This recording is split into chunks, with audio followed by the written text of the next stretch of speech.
अस्सलाम वालेकुम दोस्तों, मैं हूं याशुजा। मेरे फेसबुक पेज और यूट्यूब चैनल पर खुशामदीद। दो खबरें हैं जो आपसे डिस्कस करूंगा। पहली कि आर्मी चीफ की तैनाती जैसे हसास मामले पर नवाज शरीफ ने अपने भाई से ही हाथ कर दिया।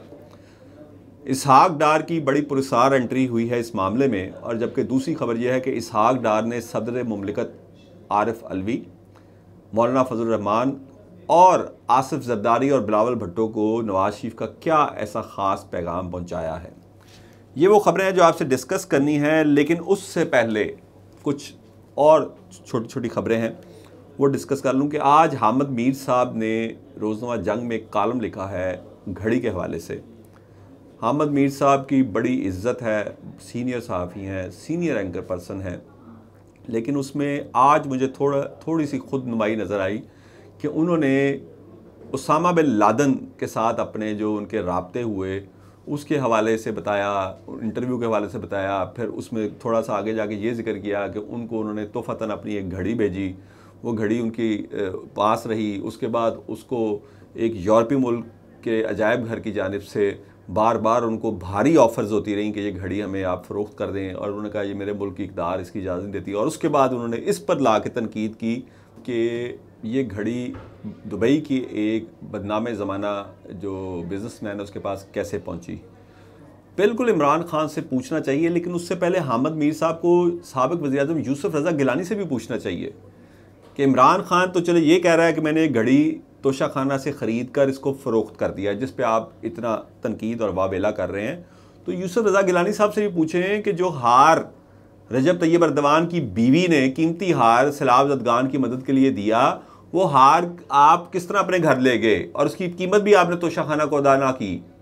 आप उसके साथ साथ शहबाज शरीफ साहब से भी पूछें, जो एक बरतानिया में अदालत में फ़ाइन पे कर रहे हैं। एक अखबार ने जो उन पर इल्ज़ाम लगाया था कि सैलाब ज़दगान के लिए जो इमदाद आई वो बरतानिया में उनके अकाउंट्स में मुंतकिल हो गई। उनसे भी सवाल करें, इमरान खान से बिल्कुल सवाल करें। मेरिट पे बनता है जी कि आपने तोशाखाना से जो घड़ी खरीदी वो दुबई कैसे पहुंच गई, हालांकि वो इसके ज़िम्मेदार नहीं है। वो कह रहे हैं मैंने पाकिस्तान में फ़रोख्त कर दी। तहकीकात करें कि क्या आया पाकिस्तान में फ़रोख्त हुई या नहीं हुई। अगर उन्होंने पाकिस्तान में किसी को फ़रोख्त कर दी और उसने आगे दुबई में फ़रोख्त की तो इसके इमरान खान ज़िम्मेदार नहीं हैं। लेकिन आप सवाल करना चाहते हैं तो करें, फिर साथ साथ नवाज शरीफ साहब से भी करें, जरदारी साहब से भी करें, यूसुफ रज़ा गिलानी साहब से भी करें, शौकत तरीन साहब से भी करें, परवेज़ मुशर्रफ साहब से भी करें। सबसे सवालात करें, फिर इनसे भी करें। लेकिन अगर आपने नग, जिस तरह पंजाबी में कहते हैं नग बराबर करने ने, नग बराबर करने हैं ना कि जी हमने, चूँकि वो उनको अपना पीटीआई वाले चोर चोर कहते हैं तो हमने इनको घड़ी चोर करना, तो फिर कहते रहे। इसके बाद दूसरी खबर है कि पीटीआई को मुतअद्दिद मुस्लिम लीग नून के जो अरकान असम्बली हैं वो उनसे राब्ते कर रहे हैं, और इसका दावा उमर अयूब ने किया है जो इस वक्त इमरान खान के बहुत करीब हैं। उनका कहना है कि पीटीआई के बहुत सारे अरकान असम्बली आइंदा इंतखाबात के लिए टिकट के लिए हमसे राब्ते कर रहे हैं, लेकिन उसका फ़ैसला इमरान खान ही करेंगे और उसी पॉलिसी के मुताबिक करेंगे जो पीटीआई ने सेट की है कि मेरिट पे फ़ैसला होगा और उन लोगों के माजी के हवाले से फ़ैसला होगा।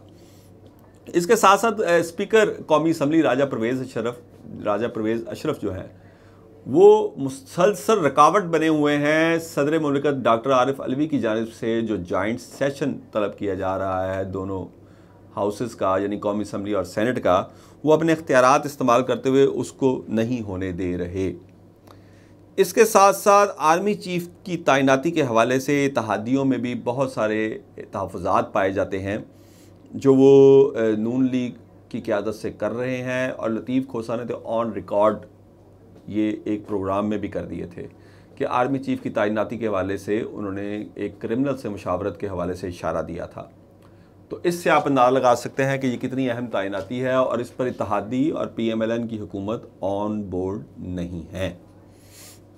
इसके बाद मैं आता हूँ जो ख़बर मैंने आपसे शुरू में डिस्कस की कि नवाज शरीफ ने अपने भाई शहबाज शरीफ से हाथ कर दिया, और आर्मी चीफ की तैनाती के हवाले से इसहाक डार की बड़ी पुरस्कार एंट्री हुई है। आपको याद होगा नवाज शरीफ साहब के 2013 वाले वज़ारत-ए-उज़्मा के दौर में इसहाक डार को डिप्टी प्राइम मिनिस्टर कहा जाता था। तमाम कमेटियों की सरबराही उनके पास थी। अपनी वजारत यानी वजारत ख़जाना के अलावा वो तमाम वजारतों में दखल अंदाजी करते थे, सवाए एक वजारत की, वो थी चौधरी निसार की वजारत दाखिला, वफाकी वजारत दाखिला। वो चौधरी निसार ख़ुद एक दबंग आदमी थे, वो उनकी मुदाखलत बर्दाश्त ही नहीं करते थे। किसी को इजाज़त नहीं थी कि वो नवाज शरीफ समेत उनकी वजारत में मुदाखलत करे। जिसने भी बात करनी होती थी चौधरी निसार साहब से करता था। तो इस वक्त भी उनका रोल डिप्टी वज़ीर आज़म का ही है, और इस वक्त वो नवाज शरीफ के बिहाफ पर ना सिर्फ उनके मुस्लिम लीग नून के इत्तेहादियों यानी आसिफ जरदारी और बिलावल भुट्टो और मौलाना फजल रहमान, बल्कि सदर मुमलिकत डॉक्टर आरिफ अलवी से भी मुलाकातें कर रहे हैं। और यकीनन ये मुलाकातें जो हैं ये आइंदा आर्मी चीफ की तैनाती के हवाले से हैं, और इस मामले में नवाज शरीफ ने अपने भाई पर भी एतमाद नहीं किया और अपने समधी, हाँ जी बिल्कुल समधी, इसहाक डार साहब नवाज शरीफ साहब के समधी हैं। नवाज शरीफ की बेटी जो है उनका निकाह इसहाक डार साहब के बेटे के साथ हुआ है, और यही वजह है कि इसहाक डार साहब मोतमद ख़ास हैं नवाज शरीफ साहब के। और जब तक इसहाक डार साहब को यहाँ पाकिस्तान लाकर वज़ीर आज़म के तैयारे में वजारत ख़जाना नहीं सौंपी गई, उस वक्त तक नवाज शरीफ साहब को इत्मीनान नहीं हुआ। और वो जो उन पर तनकीद हो रही थी ना मुफ्ता इस्माइल साहब पे, उनके बारे में ख़ुद उन्हीं की पार्टी के वज़ीर आज़म शहबाज शरीफ और कई वफाकी वज़रा का ख्याल था कि उन्होंने बहुत ज़बरदस्त काम किया। उन्होंने पाकिस्तान को इंतहाई शदीद तरीन माशी बहरान से निकाला, लेकिन उसका सिला उनको इसहाक डार साहब को उनके ऊपर यानी उनको हटाकर उनकी जगह पर लगा कर दिया गया।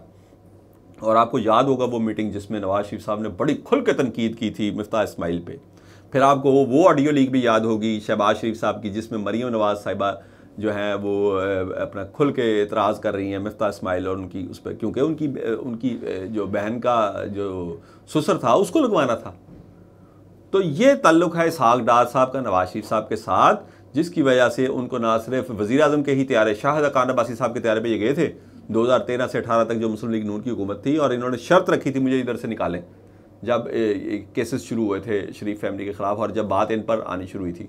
और मैं आपको ये भी याद दिला दूं, जो मुशर्रफ ने कू किया था, मुशर्रफ ने नवाज शरीफ साहब की हुकूमत का तख्ता उठा था, उसमें सुल्तानी गवाह भी इसहाक डार साहब थे, जिनका हाथ से लिखा हुआ FIA का बयान मैंने अपनी आंखों से देखा हुआ है। और वो बुशारत साहब हैं, इस वक्त वो FIA में बड़े ऊंचे ओहदे पर तैनात हैं। उस वक्त असिस्टेंट डायरेक्टर थे, जिन्होंने उन्होंने ये हाथ से लिखा हुआ एतराफ़ जुर्म अपना पूरा एतराफ़ी बयान दिया था कि मैं मनी लॉन्ड्रिंग करता था शरीफ फैमिली के लिए। उन्हीं इसहाक डार साहब को वज़ीर आज़म के तैयारे में इधर से ले जाया गया जब इनकी हुकूमत जा रही थी, और जब हुकूमत दोबारा आई तो वज़ीर आज़म के ही तैयारे में वो वापस आए। इसको कहते हैं जट की वापसी। है वो डार, लेकिन मैं फिल्मों की लैंग्वेज में बात कर रहा हूँ, इसको कहते हैं जट की वापसी।